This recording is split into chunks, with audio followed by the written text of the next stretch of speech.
Welcome, my friends. In this video, we will be discussing experimental designs. We will begin with the difference between an observational study and an experiment. Under an observational study, observations are taken without any active intervention to manipulate the outcome of the study.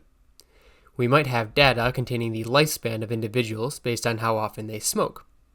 There is no intervention on the part of the researchers to set up a situation where certain individuals were told to smoke or not to smoke, which is what makes this an observational study. An experiment investigates the relationship between an independent and a dependent variable through some sort of treatment applied to individuals in the study. An example could involve treating individuals with a new experimental medication to help cure insomnia. The independent variable is the presence or absence of the experimental medication, and the dependent variable might be the number of hours of sleep. There is a phenomenon to watch out for in experiments called the placebo effect. Here's how it works. If we want to know if the medication really helps cure insomnia, we need to round up a bunch of people with sleeping problems and put them into groups. Group 1 will receive the new experimental medication, which we will call the treatment. Group 2 will be the control group, which will receive a placebo, often a sugar pill with no active drugs inside, but they will think they are actually getting the insomnia medication. When we go to interview people from Group 2, you might think that there's no way any of them would be cured of their sleeping problems. How could they? They didn't get any real medication. But human psychology is an odd and interesting thing, because some number of people in Group 2, the placebo group, will get better and credit the medication that they didn't even receive. This is the placebo effect, when a group incorrectly believes that a treatment cured them, but they didn't actually even receive the treatment in the first place. The placebo doesn't always have to be in the form of a sham pill, depending on the type of experiment being conducted, but oftentimes it will be. The control group is the group which does not receive any treatment, which will often receive a placebo instead. Only if the treatment group performs better than the control group can we conclude that the medication is actually beneficial.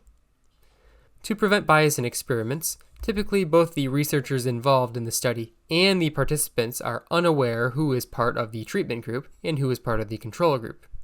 We call experiments set up this way double-blind experiments. In addition, typically the individuals are randomly assigned to either the treatment or control group. Experiments set up this way are called completely randomized experiments.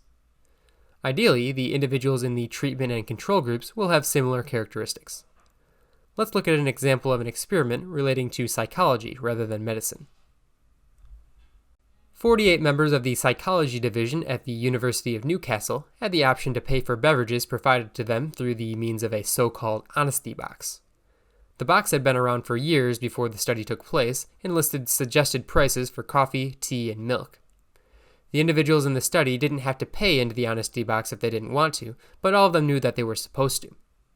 There were no negative consequences for individuals who didn't pay into the box.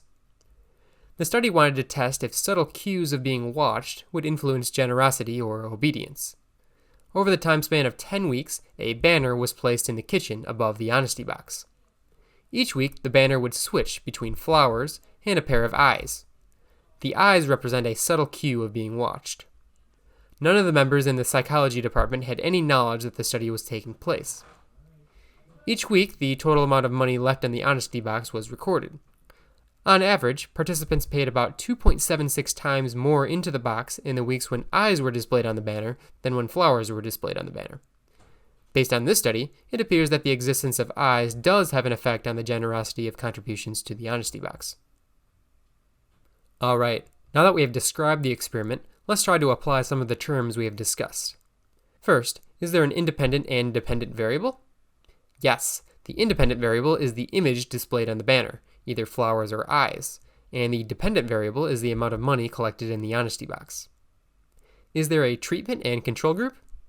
Yes, the treatment includes the weeks when the eyes are showing on the banner, and the control group includes the weeks when the neutral image, flowers, are showing on the banner. But the difference is, each individual is actually part of both the treatment and control groups, as they are all presumably in the kitchen each week. The treatment and control are applied to the individual weeks rather than the people in this case. Is there a placebo effect? Well, no, not really. The individuals weren't even aware that they were part of a study in the first place, so there isn't really a placebo. Is the experiment double-blind? Well, not really. The individuals in the study are blind to the knowledge that they are even part of an experiment, but the researchers do know which weeks represent the treatment of eyes and which represent the control of flowers. Okay, that wraps up our experiment example. Experiments are unique in that they are the best method we have to establish a cause and effect relationship, which is an extremely difficult task. A well-run experiment, where the treatment and control groups are identical in all characteristics except for the treatment, can show that the treatment actually causes the response. This cannot be said of an observational study, due to issues related to correlation and causation. We will talk more about correlation and causation in a separate video. Alright, my friends, we have finished our discussion of experimental designs.